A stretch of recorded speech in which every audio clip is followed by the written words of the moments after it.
Hello అండి, నమస్తే. Welcome to our channel. ఈరోజు వీడియోలో చాలా తక్కువ టైంలో ఈజీగా అయిపోయే పప్పుచారు రెసిపీ, అదేవిధంగా మామిడికాయ కొబ్బరికాయ పచ్చడిని ఎలా చేసుకోవాలో చెప్తానండి. చాలా టేస్టీగా ఉంటాయి, తప్పకుండా ట్రై చేయండి. దానికోసం ముందుగా ఒక మామిడికాయ తీసుకొని పైన విధంగా చెక్కేసి చిన్న చిన్న ముక్కల కింద కట్ చేసుకోండి. ఇక్కడ వచ్చేసి నేను కలెక్టర్కాయ తీసుకున్నానండి. ఇక్కడ మాకు ఇది మాత్రమే అవైలబుల్గా ఉంటాయి అన్నమాట. మీకు దొరికితే పునాసకాయ తీసుకోండి, ఓకేనా.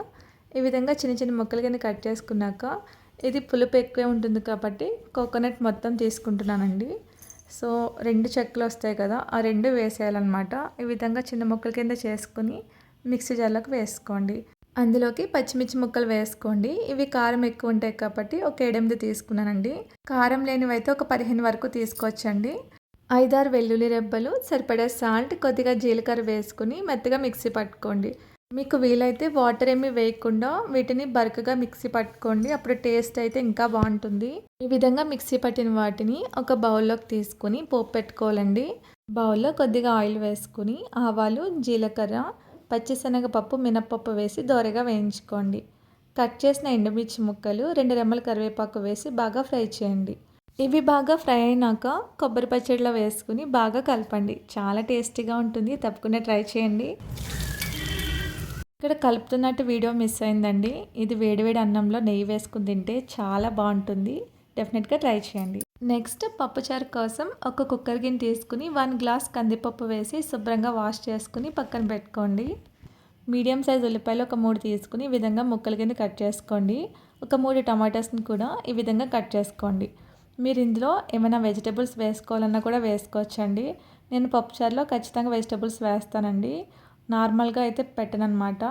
అలా అని చెప్పి సాంబార్ పౌడర్ అయితే వేయనండి. సో నార్మల్గా ఈ విధంగా వెజ్జెస్ అన్నీ వేసి చింతపండు రసం వేస్తానన్నమాట. చాలా బాగుంటుంది. నేను ఇక్కడ వచ్చేసి చిన్న క్యారెట్ ముక్క, ఆనపకాయ ముక్కలు, బీన్స్ ముక్కలు వేసుకుంటున్నానండి.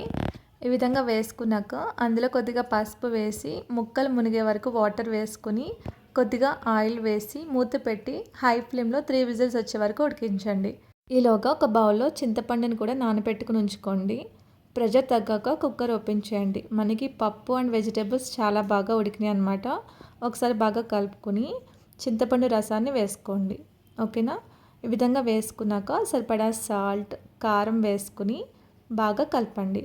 ఇక్కడ నేను ఇంట్లో ప్రిపేర్ చేసిన సాంబార్ పౌడర్ ఉంటేనే వేస్తానండి, లేదంటే ఈ విధంగా పప్పుచారు కింద ప్రిపేర్ చేస్తానన్నమాట. కొద్దిగా కొత్తిమీర కూడా వేసుకుని బాగా కలుపుకొని మూత పెట్టి హై ఫ్లేమ్లో పప్పుచారుని మరిగించండి. ఈ విధంగా 5 మినిట్స్ తర్వాత కొద్దిగా బెల్లం ముక్క వేసుకుని బాగా కలుపుకొని మూత పెట్టి మీడియం ఫ్లేమ్లో కొంచెంగా దగ్గర పడే వరకు పప్పుచారుని బాగా మరిగించండి, ఓకేనా. సో ఈ విధంగా బెల్లం ముక్క వేయడం వల్ల పులుపు అనేది బ్యాలెన్స్ అవుతుందన్నమాట అండి. సో మనకి పులుపు అనేది కరెక్ట్గా సరిపోతుంది అనమాట, ఓకే. సో ఈ విధంగా పప్పుచారు అనేది బాగా మరిగిన తర్వాత తీసి పక్కన పెట్టుకుని పోపు పెట్టుకోండి. కడాయిలో కొద్దిగా ఆయిల్ వేసుకొని వెల్లుల్లి రెబ్బలు వేసి బాగా ఫ్రై చేయండి. అందులోనే ఆవాలు, జీలకర్ర, ఎండుమిర్చి, ఒక రెమ్మ కరివేపాకు వేసుకుని బాగా ఫ్రై చేయండి. ఇవి బాగా ఫ్రై అయినాక పప్పుచారులోకి వేసుకుని బాగా కలపండి, ఓకే.